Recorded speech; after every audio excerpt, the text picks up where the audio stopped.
you're tired. No. I'm not too tired for this. Well, I mean, it's been that kind of a day, really. I just hope you haven't planned any elaborate things for the weekend. Oh, that feels so good. Well, I thought we might take a drive. Well, that sounds good. Where? Well, it's only 20 miles over the state line to Owens Ridge. And if we left tonight, we could be back by the morning, and that way you wouldn't even have to miss an appointment. Owens Ridge? Mm-hmm. You mean an elopement? Mm-hmm. Mrs. Russell, are you serious? Yes, I am. Well, why not? I mean, people do it. Well, not staid people like us. Well, why not? I mean, why not? Why not people like us? I mean, why do we have to be so reasonable? Why do we always have to do what other people want us to do? Honey, would you tell me what brought all this on? After all the trouble I went through to finally get you to say yes, I mean, now this. Because, my darling, I think I have finally come to my senses. Really? Mm-hmm. Besides, we could combine households, and I could take very good care of you. You're beginning to sound like you're applying for a job as my housekeeper or something. Wait a minute, what about the honeymoon? Oh, Mike, we're not kids. I think we could manage without one. I don't want to manage without one. Listen to me. When we get married, I want to have you all to myself for at least 2 weeks. I mean, I don't want any interference from my patients or your daughter or anyone else. I mean, don't you see? I mean, the rest of your life, you can squeeze orange juice for me or darn my socks or whatever, but I'm just kind of looking forward to a couple of other things. And I'm perfectly willing to wait until we have the time and the leisure to take care of those other things properly. No Owens Ridge. No Owens Ridge. No. You know, Owens Ridge doesn't even sound romantic. Well, isn't it romantic to know that we belong to each other forever? And that nothing, that no one can ever come between us? You mean Carolyn or your ex-husband? Listen to me. Did you tell him about our plans? Well, yes, I did, because you told me to. How did he take it? I don't know. Well, he didn't like it, did he? No.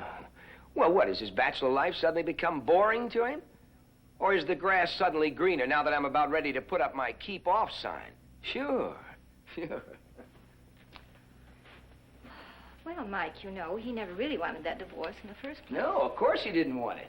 No, he wanted the best of two worlds, and he didn't want to pay for it, did he? Why is it guys like that never think they're going to get caught?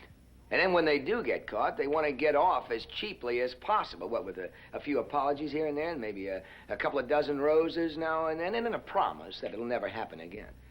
And it's just a toss-up. Which one ends in the trash can first, the dozen roses or the promises? You know, it was almost pathetic. Fred said he was through with other women, that he was through with that kind of life. It's strange. You know, there was a time when I would have given anything to hear him talk like that. And now, all I can feel is pity, I guess.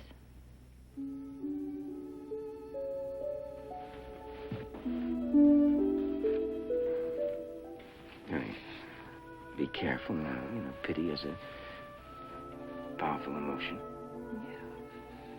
Yeah. Oh, Mike, I just don't want him to make trouble. How, by playing on your feelings, you and Carolyn? Well, whichever way you can. Well,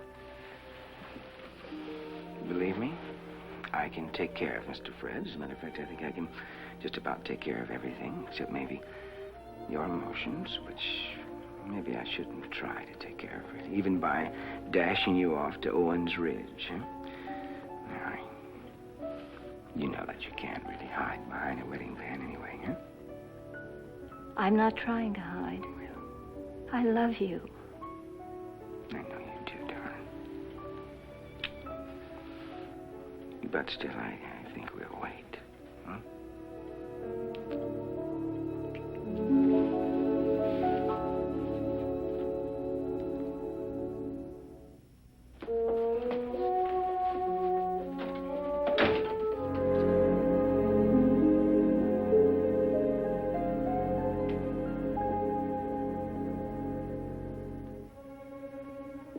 Hello, Lou.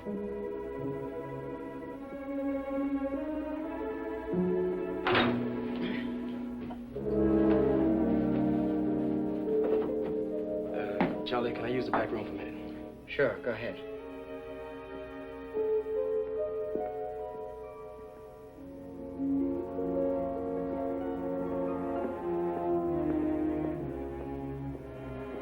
What happened? Can't you say hi or something? How you been? What happened? I had to leave. I tried to tell you that. What happened? I had to leave. I started bugging people and asking questions, and I got scared. So I left. That's what happened. They pick up Larry? No. The man died? No. No, he's still in a coma. Hey, Lou, I you... called the boarding house where you stayed. The landlady told me that the police had come looking for you the day after you left. Man, they must know something. Yeah, I know. They don't know our names, Lou. They probably have a description of us, but that's it. Description? How'd they get a description? I don't know. But I heard they, searched every apartment within a mile of where it happened. You know what I mean. Bugging people, asking questions, messing with kids who look like they're guilty. You know what I mean. Or maybe you don't, living in this town. Oh, I knew you'd show up. I just hoped you wouldn't, but I guess I really knew you would. Well, now, aren't we honest? Well, sorry about that. This town is quite a change from New York. Hey, look, it wasn't too bright of you to come here, you know.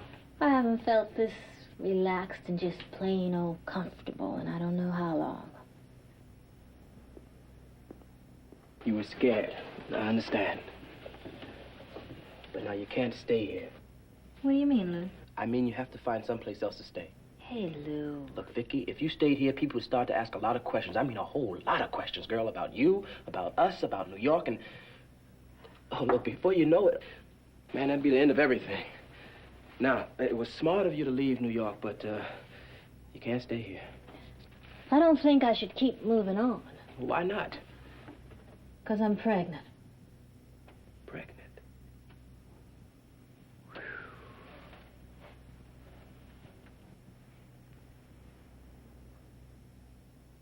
Well, does Larry know? I thought you should be the first to know, Lou. What's that supposed to mean? That means I'm not going back to New York. That means I'm not moving on. I'm staying and having my baby in peace and quiet and in style. Come on, talk, girl. And you're the only cat I know who lives in peace and quiet and in style. And I want some of it. This town is really something else. I've never seen nothing like it. There's nobody knocking over liquor stores or getting mugged in the park, right? You're taking the first bus out of here. You get that? It's your baby, Lou. What are you talking about? You the papa. I ought to know. You know, that's impossible. That's impossible. Hear me? Because I never touched you. I never touched you. Hey, Vickie. Why you want to say a thing like that, huh? I couldn't be the father. Larry's the father. And you and Larry and everybody who knows you two knows that. I know all about Larry, and I don't want him. I want you. Be the father of my baby. Are you serious? I'm telling everybody you're the father.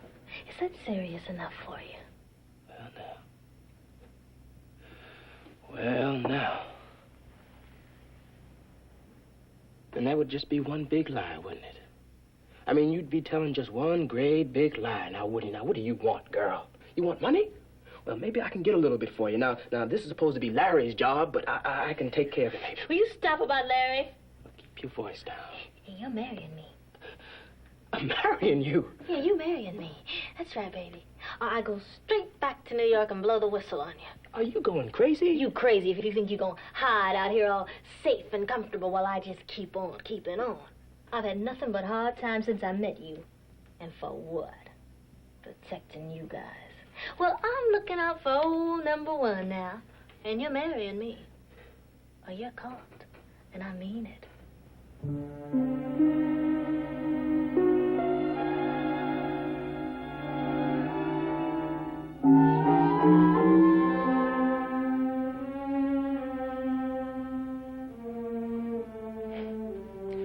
then go ahead and blow your whistle.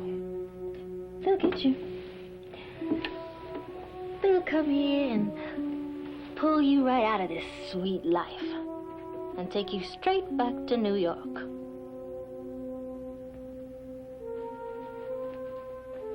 Then do it. Yeah? Yeah, go ahead and do it. Tell them everything. I don't care. And listen, here.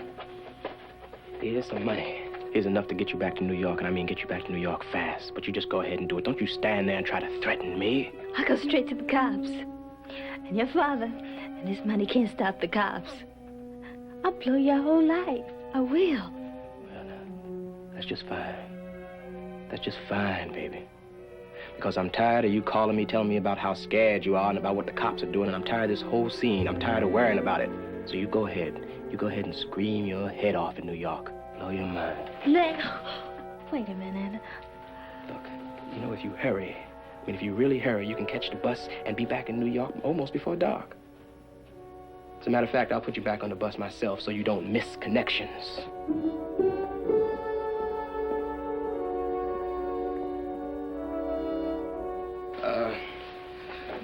I'll be back in a little while, okay, Charlie? Okay, Lou. Hi, Lou. How's it going? Oh, fine, Sergeant Walker. Just fine.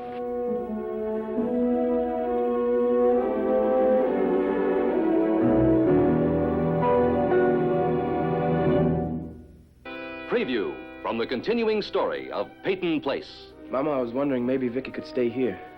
Mrs. Miles, I think there's something you should know. Vickie. We are entitled to it. And we cannot just give in because a vicious man twisted and turned and fouled up the whole thing.